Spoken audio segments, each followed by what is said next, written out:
Have you ever had that moment? Someone texts you, "Hey, I might come over later." And instantly, something tightens in your chest. You reply normally, "Yeah, sure, come by." But inside, it's different. A quiet voice starts whispering, "Not today, I just want to be alone." It's strange, right? Because you actually like this person. You enjoy talking to them. You care about them. And yet, the idea of them stepping into your space feels like something is about to be disturbed. Your mood shifts. Your mind becomes alert. Your peace feels like it's slipping away. So what is that feeling? Why does something so small, like having a guest over, feel so uncomfortable, even when it's someone you genuinely like? Here's the part that confuses most people. You're not someone who dislikes others. In fact, you might be warm, friendly, even the one who listens the most in conversations. You enjoy being around people. You laugh, you engage, you care, but somehow, that feeling changes the moment it involves your space. It's not about who they are, it's about where they are. When someone steps into your home, something subtle shifts inside you. You become slightly more aware, a little more alert. Your body doesn't fully relax the way it usually does. And nothing is actually wrong. They're being kind, the conversation is fine, everything on the surface feels normal, but underneath, something feels off. Like your environment is no longer fully yours. Like your mind is quietly adjusting in the background. Have you ever noticed that? That strange feeling where you're present, but not completely at ease? It's a contradiction that's hard to explain. How can you genuinely like someone and still wish they weren't there? That thought alone can make you feel guilty. But here's the truth. Most people don't say out loud. This feeling is more common than you think. And more importantly, it doesn't mean there's anything wrong with you. To really understand this feeling, you have to look at what home actually means. Psychologically, for some people, home isn't just a place where they live. It's something deeper. It's what psychologists often describe as a form of territorial comfort. Your home becomes a controlled environment, one of the very few places in life where everything is predictable.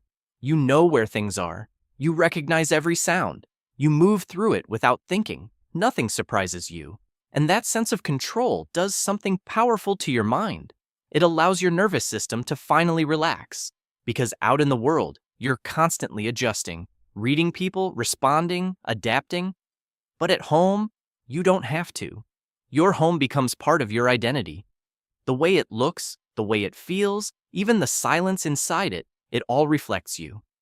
Now imagine that space like a perfectly still lake. Calm, quiet, undisturbed. Then someone walks in. Again, nothing is wrong.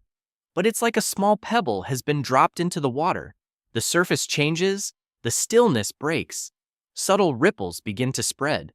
You might not consciously react to it, but your mind does. Because suddenly, that perfectly controlled environment is no longer entirely yours. And that shift, however small, is exactly what you're feeling. Now here's the part most people never notice, because it doesn't happen loudly. It happens quietly, in the background. The moment someone enters your home, something inside you switches back on, your social self. Even if you don't realize it, you begin adjusting. Your tone becomes slightly more intentional. Your posture shifts just a little. You stay aware of what you say, how you react, how you're being perceived. None of this feels forced. It's subtle, automatic, but it's still effort, and that effort has a cost. Because just minutes ago, before they arrived, you weren't doing any of this.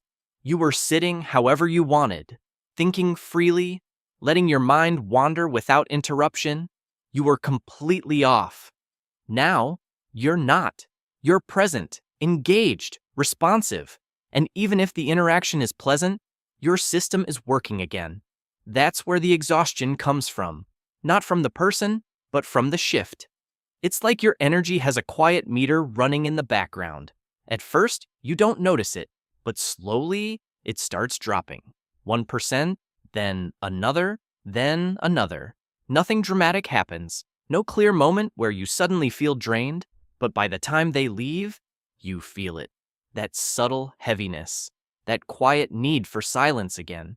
And when the door finally closes, it's not relief from them, it's relief from finally being able to turn yourself off. This is where things often get misunderstood. When you feel this way, it's easy to label yourself as antisocial or to assume something is wrong with you. But in reality, it's often the opposite. People who experience this aren't disconnected from others. They're emotionally aware. They notice how environments affect them. They understand, even if quietly, what drains them and what restores them. And instead of ignoring that, they protect it.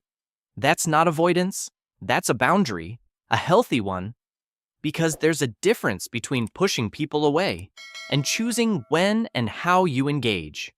Many people like this are actually very warm. They listen deeply. They care sincerely.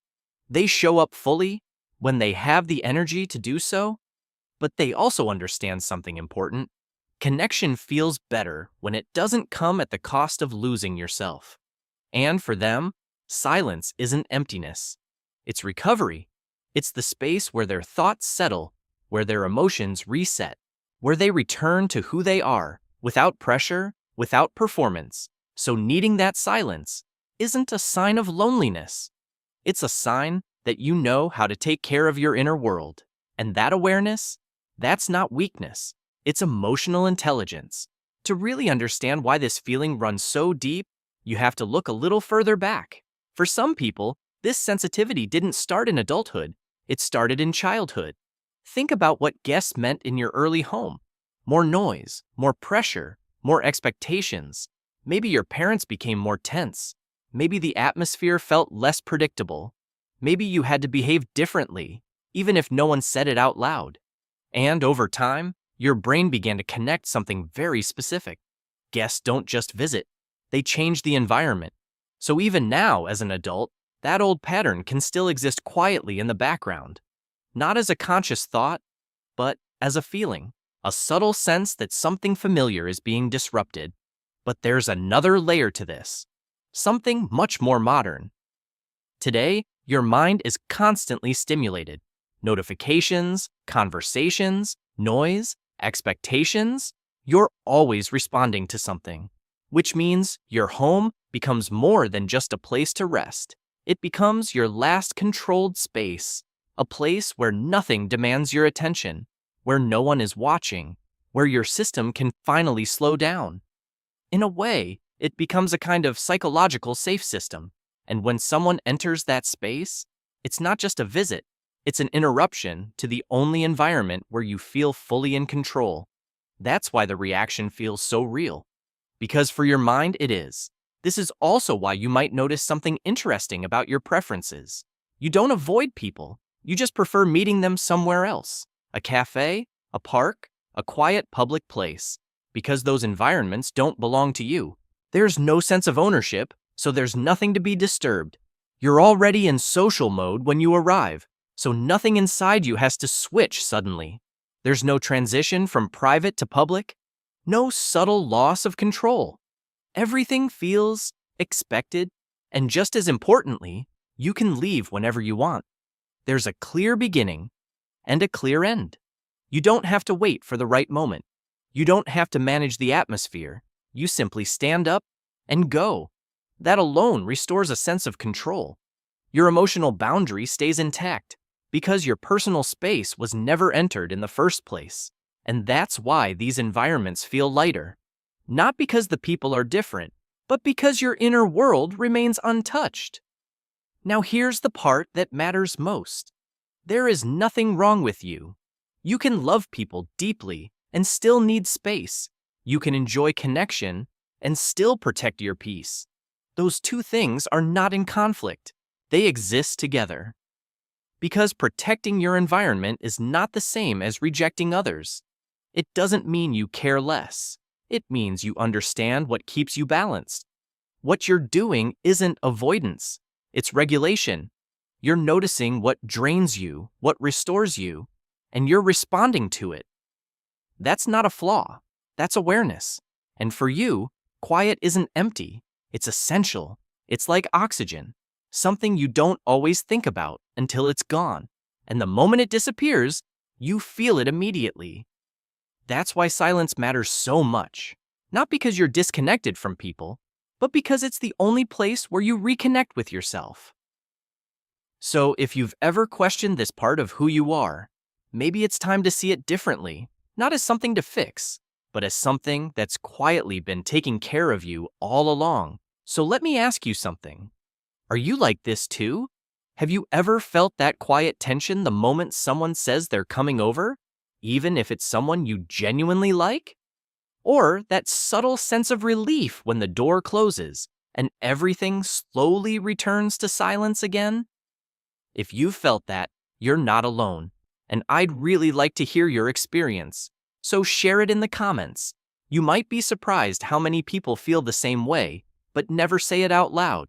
If this resonated with you, make sure to like and subscribe to the channel. Thank you for watching, and I'll see you in the next deep psychology video.